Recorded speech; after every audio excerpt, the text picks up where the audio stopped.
invited to Napel, and I'm here at Munich Fabric Start at the Key House, which is the innovation hub, with Kuben Edwards.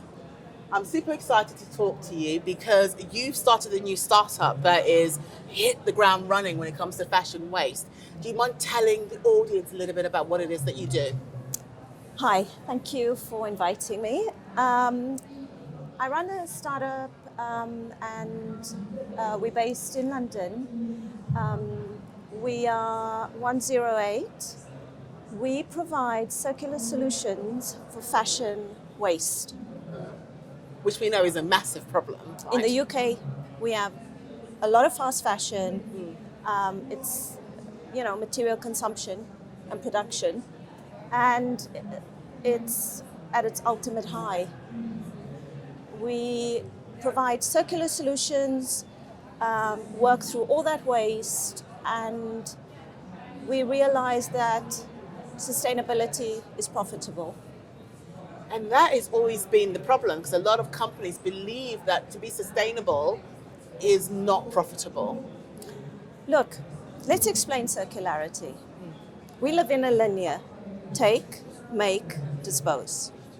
Circular, take, make, reuse. And with that in mind, when you look at high fashion, fast fashion brands, for instance, it is produce at a speed, at the lowest price possible, and get it out to as many people as possible. And it's not with that ethos within circularity. Like you said in one of your interviews, the textiles used for production are either synthetic fabrics, they can't be broken down, and they don't last. So we're facing, in the UK specifically, we're faced with a lot of waste caused by fast fashion, and there's not enough opportunity that to get these garments out. Now, there's a lot of resale platforms, but you have to, when you do resale, you have to sell these garments in good condition. And not everything is in good condition. Back to your statement, the fabrics are awful. They're not built to last, and we really need to do better. Because the problem I have with the resale market is that it only really works for luxury brands because they are made with a kind of quality that's expected. But if you were going to have resale with high street brands, you cannot wear an H&M t-shirt. I don't know how many users it can have. Well, one. Well, unless it's made with organic cotton or... But are people actually buying organic cotton at H&M? Muchaneta, they are.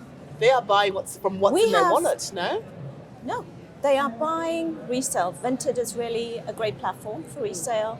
Depop is a great platform, especially for luxury brands, because there's a lot of IP on luxury brands. You can't amend, adjust, remove, add.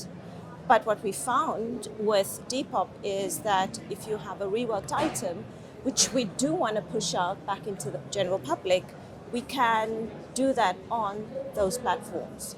Okay. My goal for Onezero8 is to set up an app to get all our products on there and get as many people as possible into the circularity and reuse of garments. So what kind of companies are you looking to work with? If somebody wanted to work with Onezero8, who is your target? We are focusing on specific areas that are contributors to landfill waste. We will touch on perhaps companies that are sitting with waste that's locked in for years that they can't really get rid of. We are happy to provide a circular solution to get that waste back into the public. So you are providing solutions for fashion waste, basically? In the UK. In the UK. My goal, and I'm really passionate about this, is to keep our waste in the UK and get it back into the public and not in landfills in Africa, Asia. And you know, it's a small dent, but on a big by problem. volumes. Yeah. But you know, the stats clearly indicate, as of today, that the circularity gap is at 7.2% today, and it's just not good enough. You know, material waste and extraction is really causing a huge problem. So, as you probably know, it's been the main topic here in the Key House is legislation. We had Lisa Lang on stage yesterday talking about what the EU plans are. Love Lisa. Yeah, Lisa's great, right? What do you think with regards to legalities with fashion waste? What do you hope the government will put in place to help us deal with fashion waste? Sugar tax. It contributes to obesity. We have tax with regards to smoking because it affects your health. Fast fashion. We need a tax. We need something that would be impactful enough for good to change that mindset and encourage people to do better. Production, manufacturing, human rights. We have a global issue. I propose this fashion tax because I think it's a start to something. It's a little drop, but it will, you know, will cause a ripple, and it will hit ripple them. For change. Yeah. I like that as a hashtag, actually. And it will, I guess if you hit them in the pocket, the chance of change is much bigger. And hopefully luxury goods could stabilize, fast fashion goods could rise, and that would mean better textile production, manufacturing, better use of fabrics. What I've come across with the project that I'm working on is that there's a lot of synthetic fibers, and those synthetic fibers can't even be broken down.